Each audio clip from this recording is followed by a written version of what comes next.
জল্পনা কল্পনা এবং প্রতীক্ষার পরে আজকে ফাইনালি চলেই আসলাম বঙ্গবন্ধু মিলিটারি মিউজিয়ামে। আর এইখানে আমি কিন্তু একা আসিনি, এখানে হচ্ছে আমার কাজিনরাও আমার সাথে যুক্ত হবে। সো টিকিট পারচেস করে ফেললাম, পারচেস করে হচ্ছে আমি ভিতরে এই বাইরের জায়গাটাতেই অপেক্ষা করছিলাম আমার কাজিনরা আসার পরে হচ্ছে আমরা ভিতরে ঢুকবো। এখানে কিন্তু সকল প্রকার পানি নিয়ে ঢোকা নিষেধ। আর এই জায়গাটা কিন্তু ভীষণ ভালো লেগেছে আমার কাছে, খুবই রিফ্রেশিং।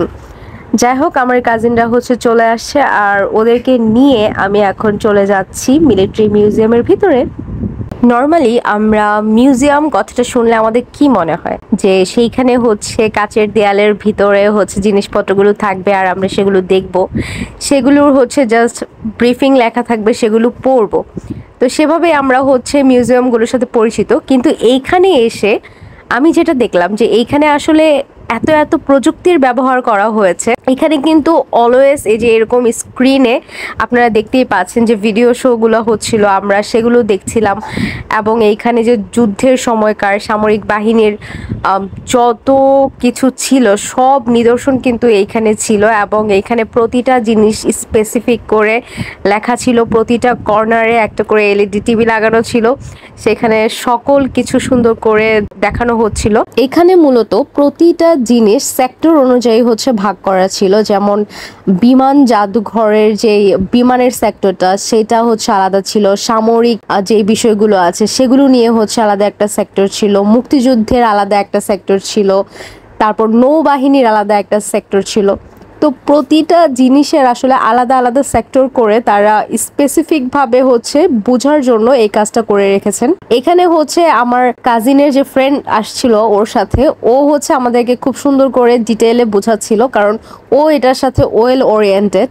তো এই জায়গাগুলোতে আসলে গেলে আপনি মুক্তিযুদ্ধের ইতিহাস যেমন জানতে পারবেন, তেমন সামরিক বাহিনী সম্পর্কে জানতে পারবেন। আমরা অনেকেই হচ্ছে অনেক কিছু সম্পর্কে জানি না, তো সেই বিষয়গুলো এইখানে আসলে আসলে ক্লিয়ার হয়ে যাব আমরা, যে আমাদের দেশে আসলে কি কি হচ্ছে, সামরিক বাহিনীতে আসলে তারা কি কি করছে, বিভিন্ন প্রজেক্ট তারা কিভাবে নিচ্ছে, আর্মিরা কিভাবে আসলে এই প্রজেক্টগুলোকে ডিজাইন করছে, সবগুলোই আসলে এইখানে খুব সুন্দর করে দেওয়া ছিল।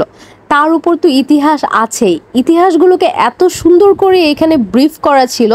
আমরা বইয়ে যখন ইতিহাস পড়ি তখন কিন্তু আমাদের খুব একঘেয়েমি লাগে, কিন্তু এইখানে আমরা ইতিহাস যেমন পড়তে পারছি, তেমন হচ্ছে ভিডিও দেখতে পাচ্ছি, তেমন আরও অনেক কিছু এখানে আছে যেগুলো হচ্ছে আমাদের ইতিহাসের সাথে যায়। এবং মুক্তিযুদ্ধের যেই সেক্টরটা ছিল সেইখানে গিয়ে তো আমরা খুব সুন্দরভাবে দেখতে পাচ্ছিলাম অস্ত্রগুলো, সেখানের পোশাক, তারা হচ্ছে কিভাবে আসলে মুক্তিযুদ্ধটা করেছে, সব কিছু এত ডিটেইলে ছিল, পানিপথের যুদ্ধ থেকে শুরু করে একদম সব কিছু।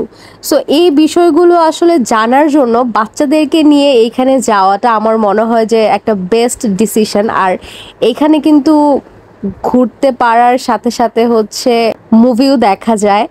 সো এই জায়গাটা আসলেই খুব প্রিমিয়াম একটা জায়গা, যেখানে হচ্ছে আপনারা একই সাথে একই ছাদের তলায় সব কিছু জানতে পারবেন।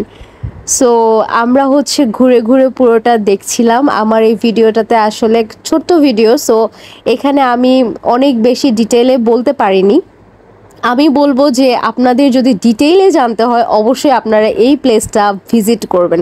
সো আমরা বের হয়ে গেলাম, বের হয়ে হচ্ছে সুলতান ডাইনে চলে গেলাম। আর সুলতান ডাইন মানেই তো কাচ্চি, তো আমরা হচ্ছে কাচ্চি নিয়ে বসে গেলাম। এখন একটু পরে হচ্ছে আমরা খাওয়া স্টার্ট করব, তার আগে একটু ছবি তুলে নিচ্ছিলাম। যাই হোক, তো খাওয়া দাওয়া শেষ করে আমরা টিএসসিতে গেলাম এবং টিএসসিতে বসে কিছুক্ষণ আড্ডা মেরে বাসায় চলে যাব। সো আজকে ভিডিওটি এই পর্যন্তই। আল্লাহ হাফিজ।